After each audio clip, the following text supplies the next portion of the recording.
183장입니다.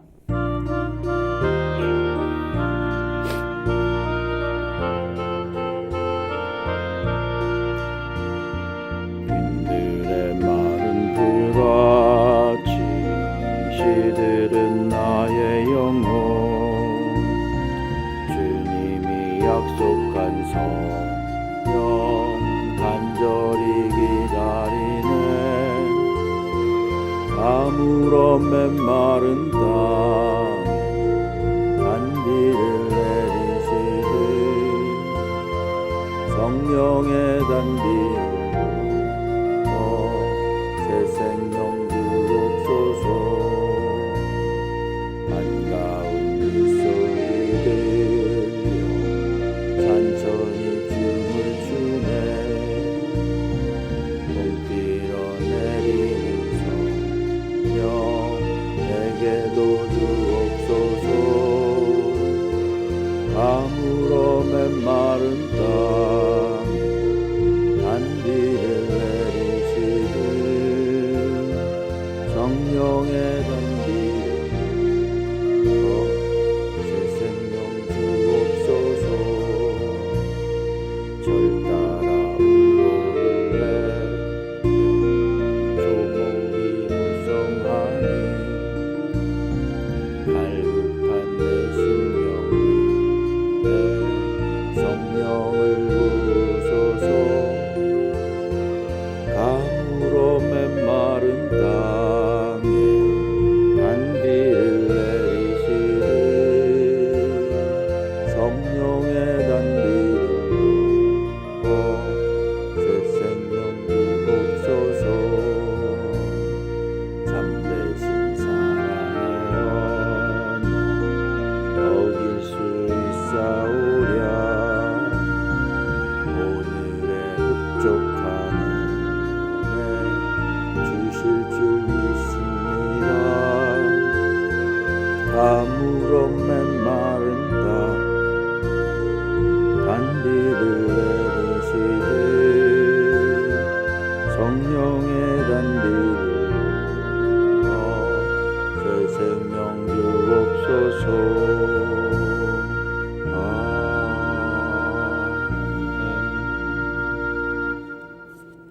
에베소서 4장 25절부터 끝절까지 함께 교독하실 때 살아계신 하나님의 음성을 들으시기 바랍니다. 에베소서 4장 25절부터 끝절까지입니다.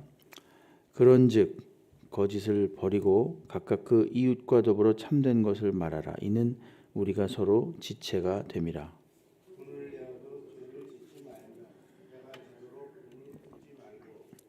마귀에게 틈을 주지 말라. 도둑질하는 자는 다시 도둑질하지 말고 돌이켜 가난한 자에게 부자일수록 자기 손으로 수고하여 선한 일을 하라. 무릇 더러운 말은 너희 입 밖에도 내지 말고 오직 덕을 세우는 데 소용되는 대로 선한 말을 하여 듣는 자들에게 은혜를 끼치게 하라. 하나님의 성령을 근심하게 하지 말라. 그 안에서 너희가 구원의 날까지 인치심을 받았느니라. 너희는 모든 악독과 노함과 분냄과 떠드는 것과 비방하는 것을 모든 악의와 함께 버리고 서로 친절하게 하며 불쌍히 여기며 서로 용서하기를 하나님이 그리스도 안에서 너희를 용서하심과 같이 하라. 아멘. 할렐루야. 예, 오늘 새벽에 빙판길에 나오셨는데 성도님들 하나님께서 더 좋은 것으로 늘 풍성하게 채워주시기를 주의 이름으로 축원합니다. 4장 25절부터 끝절까지 보겠습니다. 계속해서 이제 그리스도 안에서 새로운 사람이 된 그 성도는 어떻게 살아야 될 것인가 아주 실질적인 그런 모습을 이야기하고 있습니다. 4장 처음 시작할 때 그러므로 이렇게 시작을 했습니다. 그러므로 이 그러므로라는 것은 앞에 이제 그 복음, 구원, 예수 그리스도, 우리의 죄성, 인간 이런 것들을 쭉 설명하고 나서 그러므로 이제 너희들이 알았으므로 그 교리에 합당한 삶을 살아라 이렇게 지금 이야기를 하고 있는 겁니다. 어저께도 17절에서 24절 본 것처럼 이제 옛사람을 버리고 새사람을 입으라 그렇게 말했고, 또 오늘도 역시 그 말씀에 부가적인 내용이 되겠습니다. 그건 뭐냐면 25절에 보면 거짓을 버리고 이웃과 더불어 참된 것을 말하라. 우리가 서로 지체가 되기 때문이다. 이렇게 말합니다. 거짓, 참된 것, 이것을 지금 대조해서 이야기하고 있습니다. 우리의 입술에 있는 습관적인 거짓말들, 옳지 못한 것들, 그런 것들을 이제는 버리라. 왜냐하면 우리가 서로 지체다. 그리스도 안에서 지체라는 것은 몸의 각 부분이라는 뜻이겠죠. 그러니까 서로가 한 몸이기 때문에 서로 거짓을 버리라 이렇게 말하고, 26절에 보면 분에 대해서 이야기합니다. 분, 막 이 화가 치밀어 오르는 거죠. 분을 내어도 죄를 짓지 말며 이렇게 말합니다. 분을 내어도 죄를 짓지 말며. 그러니까 분 내도 된다는 말이구나 이렇게 생각할 수 있겠죠. 물론 분을 내도 된다 이런 허용적인 말이 아니라 설사 어떤 때는 이 분이 올라올지라도 이런 뜻이겠죠. 화가 나고 막 치밀어 오를지라도 그러나 그 다음 단계로 가지 말라는 것입니다. 사람이 누구나 다 이 머릿속에 나쁜 생각은 할 수 있습니다. 근데 그 새들이 머리 위에 날아갈 수는 있지만 새가 머리 위에 집을 짓도록 하지 말라는 것입니다. 이 새들이 마치 나쁜 생각들이 머리에서 막 이렇게 지나가는데 그 머리에다가 아예 둥지를 틀고 살지 못하게 하라 이런 말이죠. 그래서 여기 26절에 보면 죄를 짓지 말며 이렇게 말하잖아요. 죄를 짓지 말라. 그 분에 속아 넘어가지 말라 이런 거죠. 막 그 혈기, 참지 못함 이런 것에 휘둘리지 말라는 것입니다. 그래서 해가 지도록 또 분을 품지 말라 이렇게 말하죠. 분을 계속해서 마음속에 가지고 있지 말라는 거죠. 잠들 무렵에는 이제 해가 지면은 그것을 그냥 잊어버리라는 겁니다. 화가 나더라도 분이 나더라도 그것을 잊어버리죠. 그러니까 우리가 좀 불편한 관계나 언짢은 관계가 있을지라도 해가 질 무렵에는 다 잊어버리고 하나님께 맡기고 잠드는 그런 새 사람이 되어야 되겠다. 그렇게 이야기를 하고 있고, 27절에 보니까 바로 이겁니다. 마귀에게 틈을 주는 거죠. 분을 내어도 죄를 짓지 말며. 그러니까 죄를 짓는 것, 그 다음에 해가 지도록 계속 분을 품는 것, 이게 바로 마귀에게 틈을 주는 겁니다.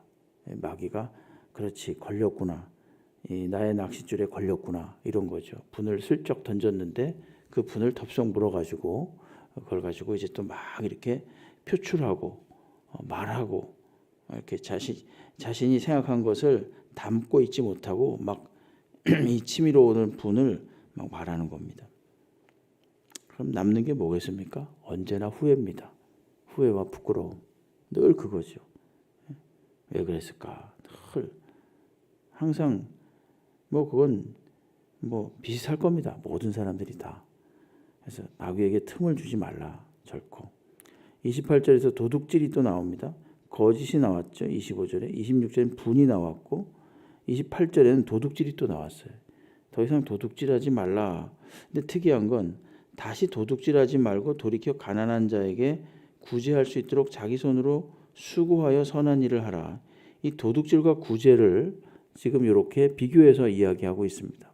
이건 뭐겠습니까? 이 도둑질한다는 건 물론 남의 것을 도둑질한다 이런 뜻도 있지만 하나님께 마땅히 드릴 것, 이웃을 위해서 쓸 것을 마땅히 쓰지 않는 것도 도둑질로 여기는 겁니다.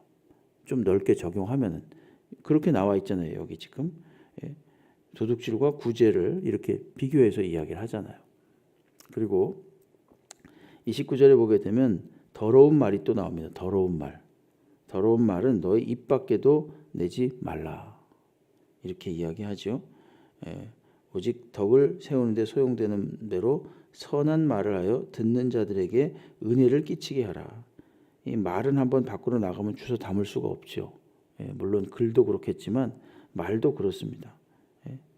요즘 무슨 인터넷이나 이런 거 무슨 매체 이렇게 나오는 이 범죄 뭐 이런 것들을 추적할 때 전부 다 말을 봅니다.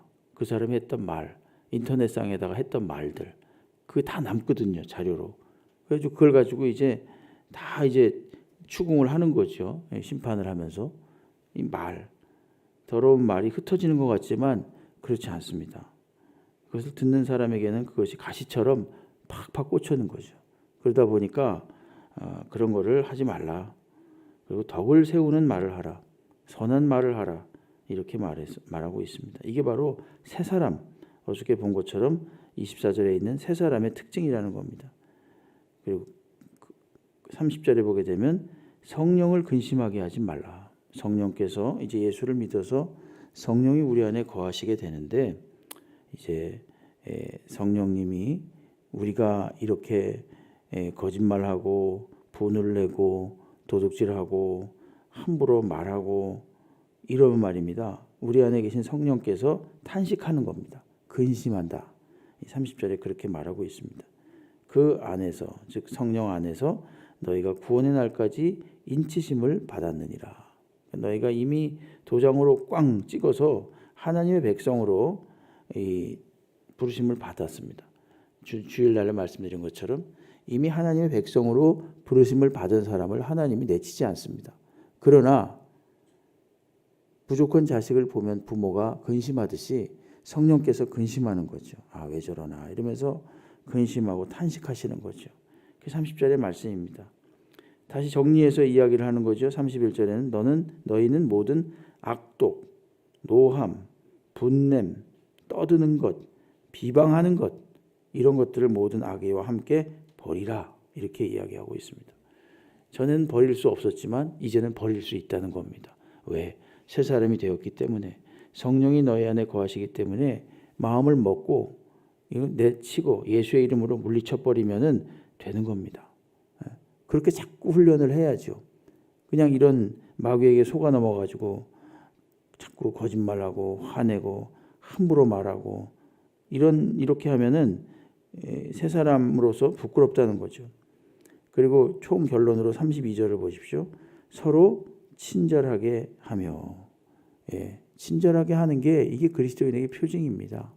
친절하게 하는 것. 그다음에 불쌍히 여기고 또 서로 용서하기를 하나님이 그리스도 안에서 너희를 용서하심과 같이 하라 이렇게 말합니다. 여러분 이 친절한 말이라는 것 얼마나 이게 사람을 어떤 때는 눈물도 나요. 과거에 어머니께서 살아계실 때 어머니가 저쪽 시흥 쪽에 계셨으니까 새벽 예배 끝나고요.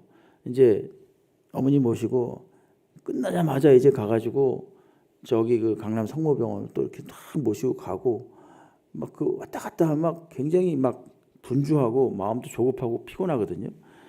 근데 어느 간호사가 말입니다. 지금도 기억이 나요. 몇 년 전인데도 아이고 수고하셨어요. 이 말을 하는데 눈물이 쭉 나더라니까요. 그 대학병원에서 오랫동안 기다리고 여기저기 왔다 갔다 하는데 그 사실은 그 간호사 그분들도 되게 바쁘거든요. 그래서 막 사람이 몰려오니까 막 정신이 없어요. 근데 참 희한하게 그분은 되게 친절하게 아유 수고하셨어요 이러더라고요. 근데 그 수고하셨어요 이 말 한마디에 그냥 마음이 확 녹는 거예요.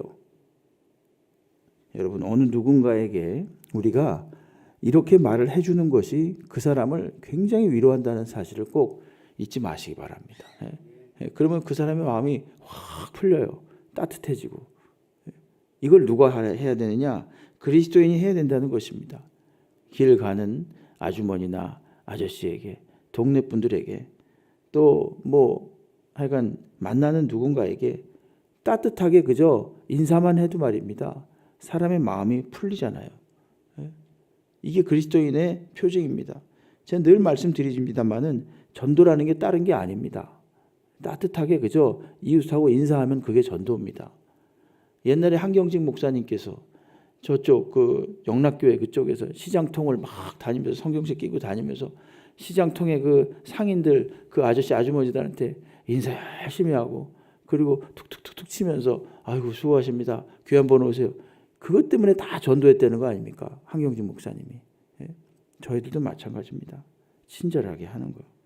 그리고 불쌍하게 여기는 거. 긍휼히 여기는 것. 다 문제 없는 사람이 없습니다. 겉으로 봐서 멀쩡하지만 전부 다 마음속에 근심이 있습니다. 예? 그럴 때 서로 불쌍히 여기고 서로 또 용서하고, 예? 용서. 주님께서 우리를 용서하신 것처럼 용서하라. 이렇게 말하고 있지요. 여러분, 그 사람이 얼마나 똑똑한가, 그 사람이 얼마나 많이 가졌는가 별로 중요하지 않습니다.